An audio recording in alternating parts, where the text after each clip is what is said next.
You ever wondered why Americans are broke and what you can do to make sure you're on the right side of wealth building?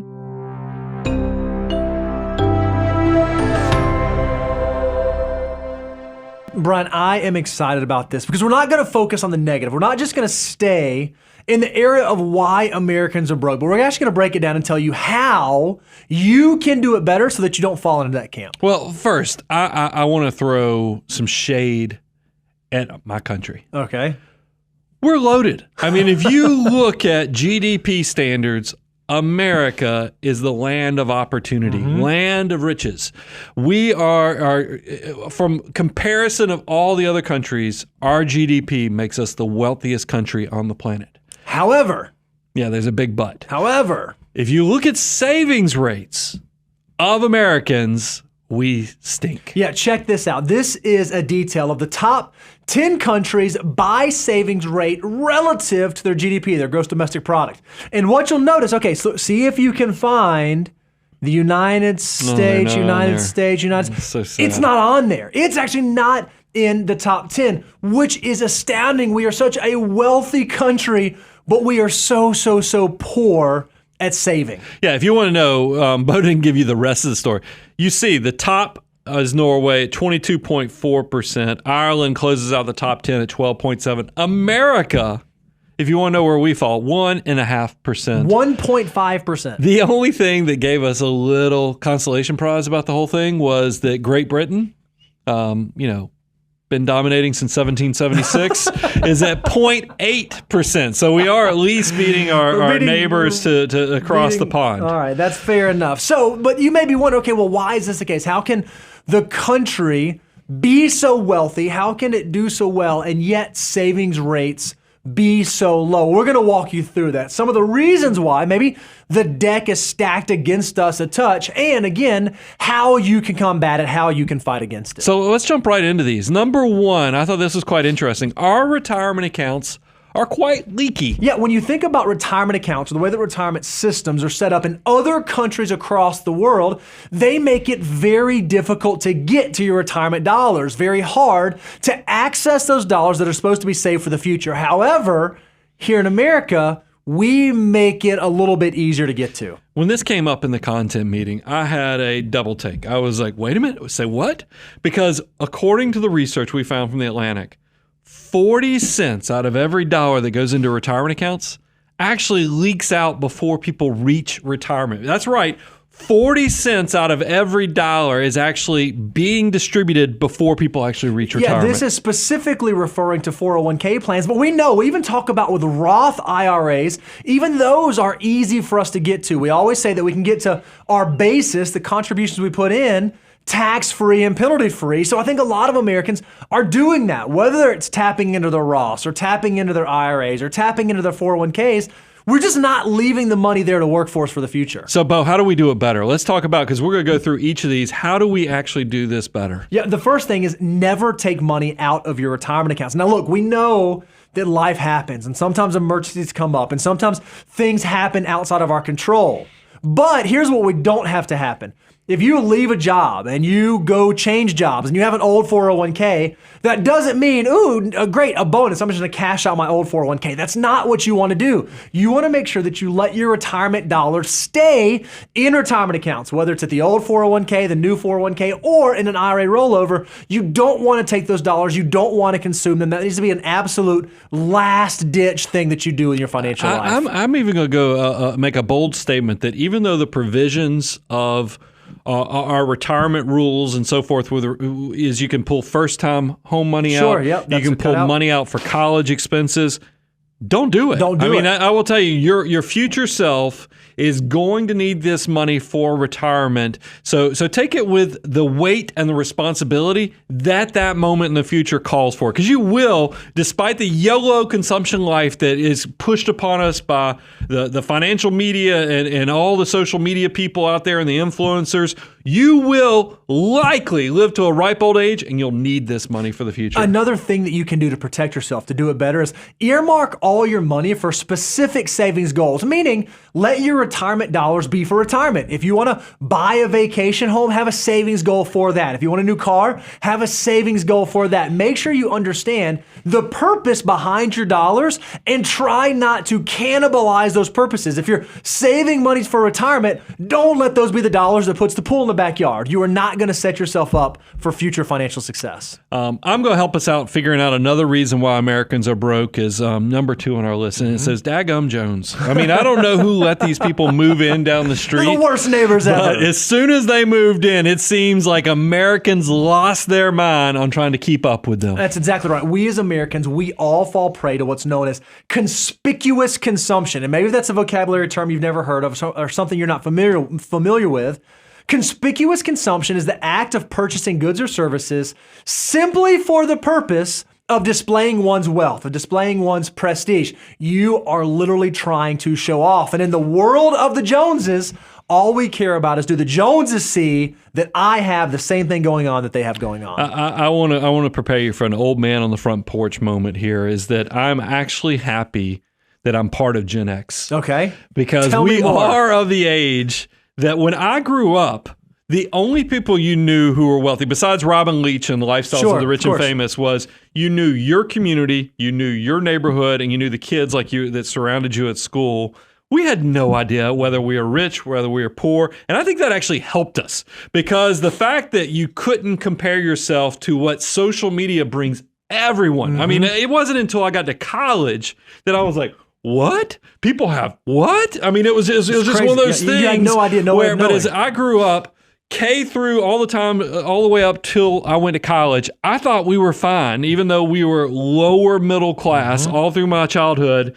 And my dad even lost his job in his 40s and still never felt poor until we got to college. And I was like, whoa, this is what people with money look like. And I feel like that has been brought forward to everybody through social media. It's one of the negatives out there, is that comparison is definitely a lot more in your face. Yeah, and it's not even just the anecdotal story. Again, the data from the Atlantic shared that households that were exposed to more spending by their wealthy neighbors report more financial duress for themselves, aka they're trying to keep up with the Joneses. And there's even a positive relationship between the income of a state's richest households and the number of bankruptcies in that state, meaning that the more wealthy the households are, the higher the level of bankruptcies. This is because of conspicuous consumption. This is because of people trying to spend for the sake of everyone else seeing how wealthy they are. Well, I think there's a disconnect, because there's a lot of people, even people who don't have the resources, they think when you reach a level of success or you start having some accomplishments financially, you should go show people what it looks like. Right. But the reality is, and we know this, we could have done the slide where we show you the richer people are, the poorer it sometimes seems like they look. You know, we could give the example of Zuckerberg. We could talk about Jay-Z. I mean, there's so many examples. Instead of trying to look rich, I want you to start acting like the true wealth does. That's a perfect segue. Let's talk about how you can do it better. First thing is, know what wealthy people actually spend their money on. It's not the flashy things, the fancy watches, the fancy cars, the fancy houses. Understand where value exists, and wealthy people spend money on things that they value, not things that they perceive other people value. Yeah, the typical wealthy people they didn't get there by buying fancy cars, fancy watches. There's actually a lot of research that shows that people who are on the lower income spectrum actually spend more money on the fancy exotic brands, the Rolex watches and those things than even wealthy people do. And the other thing you can do is choose to be wealthy, actually be wealthy, over looking rich. Make sure that you're surrounding yourself with people who care more about what your savings rate is and the future you're building, and less about the car that exists in your garage. And you may say, oh man, that's hard. Me and my neighbors, we don't talk about money. We don't talk about the balance sheet. We have a community for you. If you're not a member of our Financial Mutant Facebook group, go to moneyguy.com, figure out how you can become a member of that group, because it is all people that are like-minded that are sharing those types of information. It's the people that care about actually being wealthy, not just looking wealthy. And I want to get back to the root of what's going on with this keeping up with the Joneses. First of all, comparison is the thief of joy. That's exactly right. And I want you to just repeat this after me. This is one of those things.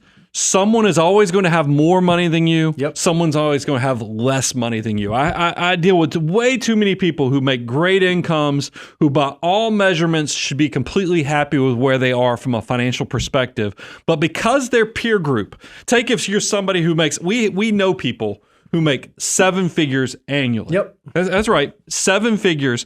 But because of who they run with, they actually think they're poor. I know that sounds ridiculous, but I'm just telling you, be careful if you are running with a group and you have this comparison that makes you always feel like you're the poorest person of everybody who surrounds you. You're probably not doing it right. All right, Brian, so we're talking about why Americans are bad at saving money. We talked about, retirement accounts are leaky. We try to keep up with the Joneses.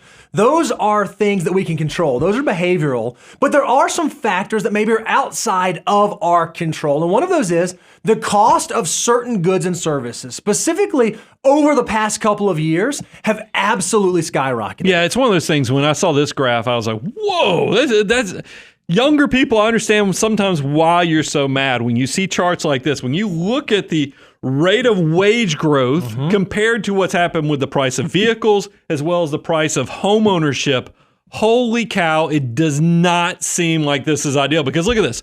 Since 2020, the cost of housing has gone up 42%. It's insane. Since 2020, the cost of cars and vehicles gone up 21%. Meanwhile, wages are up 17%. There is a disconnect there. So what are some things that you can do? How can you make sure, again, that you are keeping your life on track? The first thing you can do is understand your financial guardrails. Understand when it comes to making big financial decisions, when it comes to buying homes, when it comes to buying cars, you're getting the big decisions right. A lot of people think that we are not wealthy because of the small, incremental $5 latte decisions. Oftentimes, it's not the latte decisions, it's the Lambo decisions, it's the big decisions. So make sure you follow those financial guardrails. And a really easy one to think about is when it's time to buy a home. Well, yeah, that's why we went ahead, and this was so important because we have slides that seem like they keep coming up. We were like, let's just go ahead and strap the word rule on a lot of these things because it's going to help a lot of people. When you buy a house, first of all, know how long you can be in this house. If you can't be in there for 5 to 7 years, you should be renting. You should not be thinking about buying a house if your timeline is less than 5 to 7 years. Make sure if it's your first home, you can put down 3 to 5%. Yep. But if this is an upgrade house, you need to be putting down 20%. And then this is also one of those things, look at your monthly expenditure. Take your gross income, multiply it by 25%. That is the ideal of where we want to keep your housing at because we want you to have some life. We don't want you to be house rich, life poor. We actually want to have a nice balance there. So that's a great guidance or a guardrail when buying a home. What about the second largest purchase that most of us make? It's our automobile. Well, we love telling you that when it comes to buying a car, we want you to follow 23-8. We want you to put 20% down on the automobile. You should never finance it for more than 3 years or 36 months.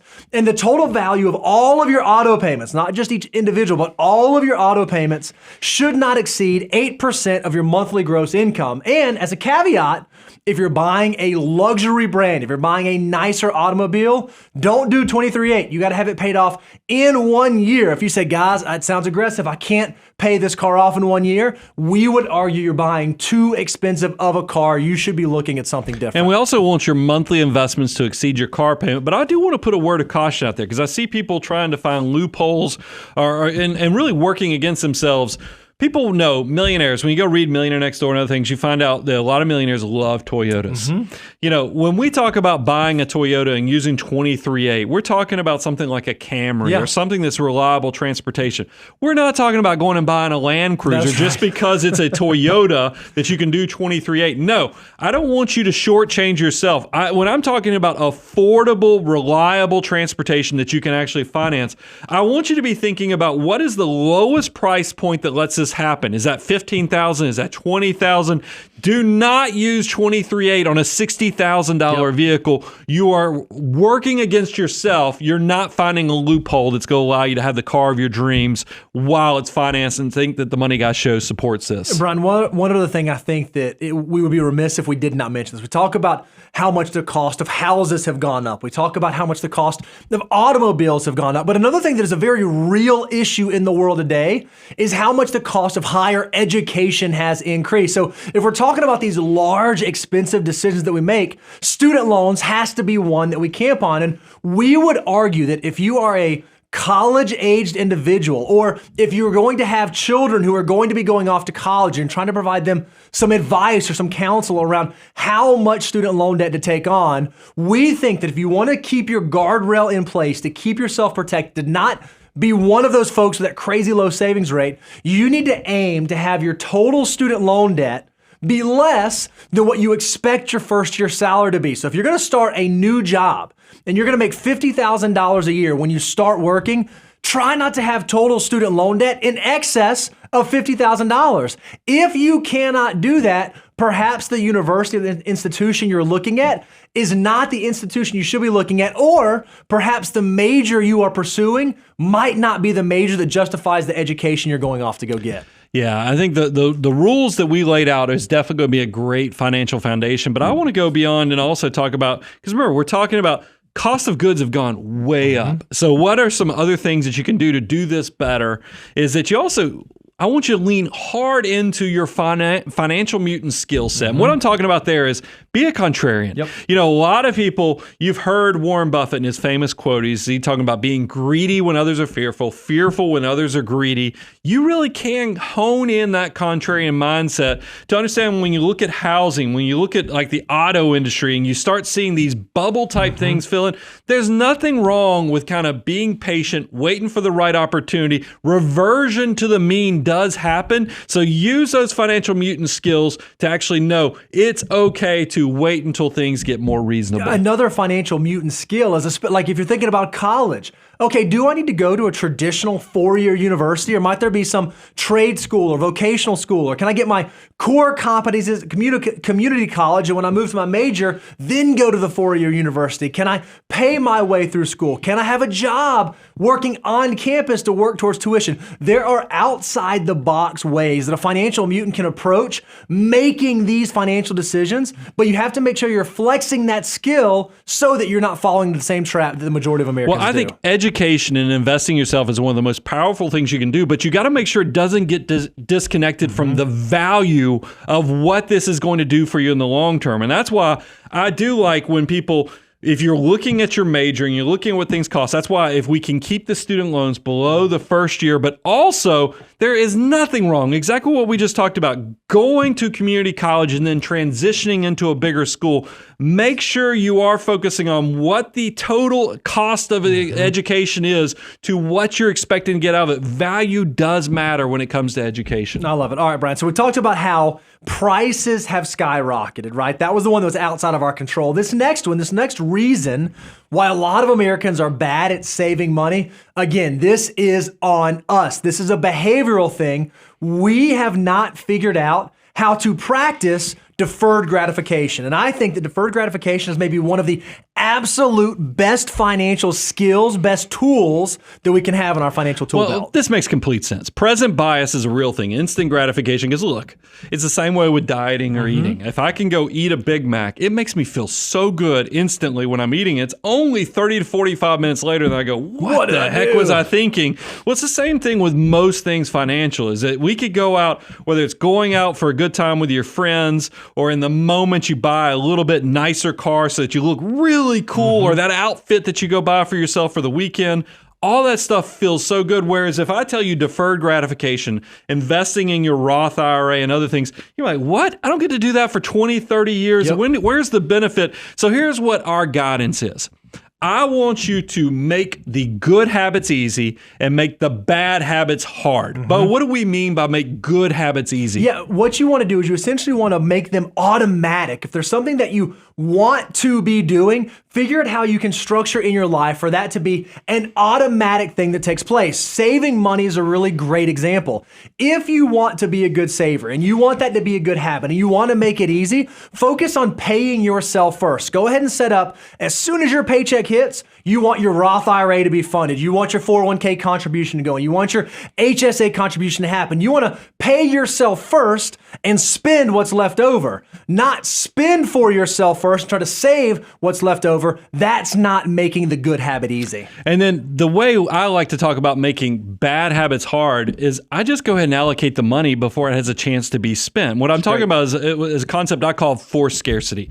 Anytime I've gotten a pay raise or have additional income coming in, I squeeze that, and you can take an example of a 60-40 split. 60% goes to expanding my automatic savings and investments. 40% goes towards lifestyle. What this does is it keeps you still expanding your financial mutant status and investing in yourself, investing for the future. And then as your spouse and others are trying to squeeze you to go spend more, get that instant gratification moment, there's just not dollars there to do it. You made the bad habits hard because the money was already allocated somewhere else. You too can take advantage of this. And this is like most things, though it sounds hard at first, but the more you do it, the easier it becomes. It's like working a muscle. That muscle will actually get stronger. So it's okay to start small. Maybe you're not trying to max out your 401k tomorrow, but maybe instead of going out for lunch every day this week at work, you're going to pack your lunch. Yeah, you're going to make that small decision to make that an easy habit to continue to carry out. I think, that ties into, you just said, what can you do? Like pack your lunch.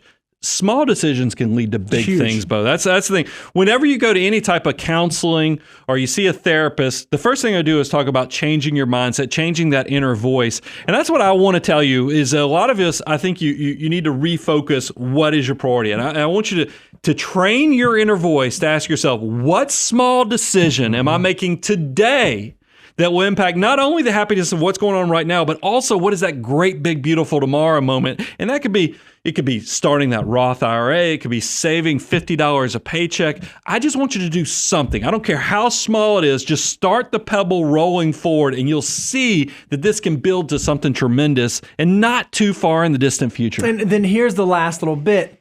Don't just focus on your finance. If you're proving to be undisciplined in your financial life, there's a good chance you're undisciplined in other areas of your life. Maybe you're not exercising the way that you ought to be. Maybe you're not drinking enough water. Maybe you don't have the healthiest diet. If you can focus on deferred gratification and all of these other areas, you'll be amazed at how they stack on top of each other. Small decisions in one area of your life can have impacts even in other tangential areas of your life that you weren't even expecting. Well, it's funny you say that. I know whenever say you go through a New Year's resolution moment, you go exercise more. It's amazing when you start exercising more. All of a sudden, your dietary decisions, you're like, yeah, I don't need the potato chips now. I'll go grab an apple instead. It does seem like they start stacking on top of each other. The good habits attract other good behaviors. Right. I think that's an important thing. Even though it's outside of finances, it's amazing how good things attract other positive behaviors, and you can build upon that. All right, Brian, we're talking about why Americans are bad at saving money. We've noted that our retirement accounts are leaky. We try to keep up with the Joneses. The cost of a lot of the things we consume have gotten more expensive. We don't practice deferred gratification. And here's one that drives us nuts, that if we could just tell every young person, if we could just really get them on page with this, we think it would change their life, is that we as Americans, we don't really understand exponential growth. Yeah, this is one, I just talked about in the previous section. We're all about that instant gratification. Give it to me now. I don't want to think about, because it's just hard for me to conceptualize something that's good for me 10, 15, 20 years in the future. Man, if they could just hang out with us and the money guy show, let it drip on you, and the fact that we talk about deferred gratification, the benefit, and we talk about the mind works in a linear fashion, but I want you to think about compounding exponential. You will be a changed person. Yeah, it's really easy to think about. We think on this linear path. We think, okay, if I have $500 that I invest at 20, okay, it'll be worth $1,000 by 30, and it'll be worth $1,500 by 35, and then it'll be worth $3,000, and it'll be worth so on and so on and so on. That's not the way that it actually works. What actually works is when we can understand exponential growth, we think about, okay, at 20, I put my $500 to work. Well, by 30, it's grown to $1,300. By 40, it's grown to $3,600. By 50, almost $10,000. By the time it gets to 60, if I've compounded at 10% annually, that $500 has grown to almost $27,000. $1,000. We have to understand that exponential growth is powerful, and we can have compounding interest working for us on our side. It really can become the eighth wonder of the world. I think there's been a lot of research out there. Is the more education we can share with people about exponential compounding growth, the more likely people are to stick with it. I think there's one research study out there that shows that people who have learned about exponential growth, there's a 70% better chance that they will actually focus on doing better in their retirement plans and other things. And that's why, look, we try to create a visual. Some of you out there, you're watching this and it's still not connecting. You're like, I need a visual. I need an element that's going to help me connect on this. We came up with the wealth multiplier, and we have two versions of this. We have wealth multiplier for young savers, and we have a wealth multiplier normal. The young savers takes you from 0 all the way up to age 35. The regular one takes you from age 20 all the way up to age 65. If you go to moneyguy.com/resources, it's going to show you what every dollar that comes in your possession has the potential to become. There's a reason I had this koozie. If you can just let your money grow upon itself, you'll think differently, not only about how you save and invest, but also how you spend, because you're going to think a lot differently about that $1,000 a month car payment. If you think about what could that mean for me in the future, go check out our wealth multiplier. All right, Brian, so we're talking about how understanding compounding interest and how it works can be valuable, can be beneficial, but we also think there's another side of that coin, and you have to understand how to have boiling point patience. This is something you came up with, Brian. What is boiling point patience? Well, I worry about people because when I started studying the behavior of becoming wealthy, it's not hard at all to get somebody excited initially about it. I remember when I first graduated college, I got every one of my close friends to read some of these key books in my life, and they all funded their Roth IRAs in year one. One time. Year two, they didn't fund it. And I started realizing the stickiness of actually keeping the positive behavior is tough for young people because it's true. The first 5 years you start saving and investing, you're going to be like, wait a minute, the majority of this money is my money. Where's all this compounding growth these guys are talking about?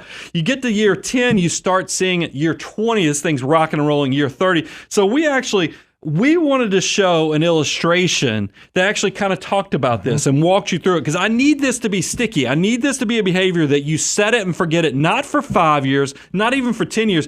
This is something that's going to take decades, but I promise you, if you can hear me out on this boiling point, it's just like the water. Think about the water when you put it on a pot, and remember, a watch pot never boils, it seems, because that's the part. It's the patience that you're going to be doing, the behavior. You're going to be putting the heat to something that looks no different, whether it's 0 all the way up to 212 degrees Fahrenheit. It looks like nothing's going on, but then magically, as soon as you reach the boiling point, you all of a sudden see it starts to bubble up. It starts to work upon itself.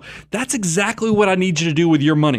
Even though on the surface, it might not look like you're doing it, you save, you invest, nothing is growing upon itself. I promise you, if you can give it enough time, it will work. Bo, show them in real world what we mean by this. Yeah, compounding takes time, but when it takes hold, it's amazing. Think about someone who's investing $500 a month. That's what they're going to do. Well, after they've done that for 10 years, they will have invested $60,000. Well, they look at their total account value, $42,000 of growth will have taken place. So they put in $60,000 and they have $42,000 of growth. After 20 years though, they've put in $120,000. They have $260,000 of growth. After 30 years, they've put in $180,000. They've had $950,000 of growth. And if you can do this for 40 years, again, just saving $500 a month after 40 years, you will have put in $240,000, and yet the growth, the compounding interest, the money that your money has made is over $2.9 million, but you have to give it time to take hold. You have to have boiling point patience. Here's what I think is interesting. You see in that first decade, 3/4 of the money is you. Whereas when you fast forward to 40 years in the future, now you're not even 10% of the money. That's right. It is like 90+% of the account value is actually the growth, meaning it's not your contribution. Your contribution years ago is the foundation, but this thing has exponentially grown upon itself. I'm just sad. I need people to get beyond the present bias, actually let the money work, let it be patient. deferred gratification will pay in the long term. But we get it. You guys are saying, okay, guys, this is a hypothetical. That's an assumed 10% rate of return. That's not how the market works. That's not how investing works. We understand that seeing is believing, so we would encourage you, go do some research. Go look it up. Go look at historical rates of return, and let us help you. Let us show you how real world this can be. If you would have taken $100,000, or you would have had $100,000 invested in the S&P 500, not in anything special, just the 500 largest companies in the United States. In 1990, if you would have invested that $100,000, by the time we got to 2023, by the time we worked through that 33-year period, that $100,000 will have turned into over $2.3 million. A real-world example, it's an annualized rate of return of 10.2% per year. This is, I don't know how to explain this. For a person my age, I look back to 18-year-old self, 22-year-old self, and when I first got this understanding of what personal finance is, compounding growth, and let my money work as hard as I do with my back, my hands, and my brain, I remember thinking, man, if only I had started, I wish I was a little bit older so I could have been investing in the 80s, because it sure does look like people who started investing in the 80s made a fortune. That's when all the money was because I was in I'm in the mid-90s when I graduated. I'm at the back end before we get to the dot-com bubble. And I remember thinking, man, this isn't for me. I don't know if I can do what happened in the 80s and then happened earlier in the 90s, but here I am 20 plus years in the future, and I'm now looking back and going, thank goodness I started where I started and put a few $100s to work and then consistently paid myself every month. Because now I look back and I go, holy cow, I'm at this point now when I do our net worth tool every year. When you go to learn.moneyguy.com, our net worth tool, it's kind of a race to see how much more did my net worth go up above and beyond what I made in taxable income. That means when you get to that point, it's something we look for in our net worth tool, you're at financial independence. Yep. You don't work because the man makes you work so you can pay bills. Now you work because of the joy. You own your time when this happens.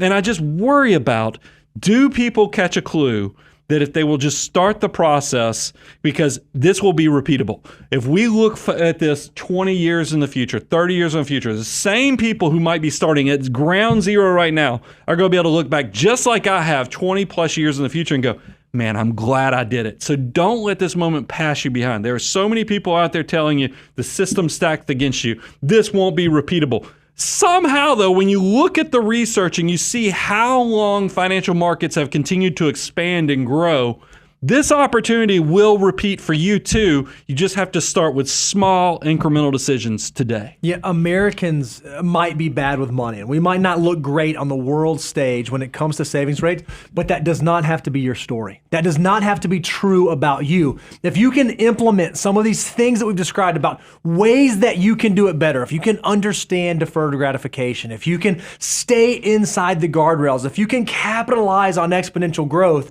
you too can build wealth in this country and not be part of the statistic that says, oh, Americans only have a 1.5% savings rate. That does not need to be your story if you follow these things. Yeah, we want you to be a financial mutant. We want you to 10 times, 20 times those savings rates so that you can build your great, big, beautiful tomorrow. It's possible. Here's a great starting place.